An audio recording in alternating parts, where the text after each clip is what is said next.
Mga Salmo 98. Awitig bag-ong awit ang Ginoo, kay nagbuhat siya katingalahang mga butang. Pinaagi sa iyang gahom ug balaang kusog, nakabot niya ang kadaugan. Gipahayag sa Ginoo ang iyang pagdaog, gipailan niya sa kanasuran ang iyang gahom sa pagluwas. Gituman niya ang iyang mga saad sa katawhan sa Israel, uban sa walay paglubad nga gugma o pagkamaunungon. Ang tanang katawhan sa kalibutan nakakita sa kadaugan sa atong Dios.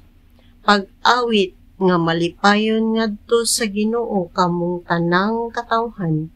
Dayga siya pinaagi sa mga awit ug mga singgit sa kalipay.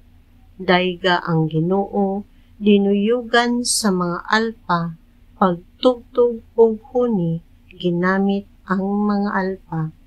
Patinguga ang mga trompeta ug mga budyong ug singkit kamo sa kalipay at tubangan sa Ginoo ang atong hari. Paghugyaw dagat ug ang tanan nga anaa kanimo.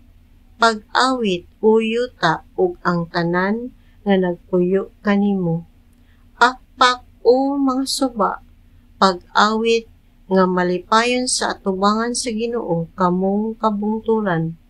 Kay moanhi siya aron paghukom sa kalibutan.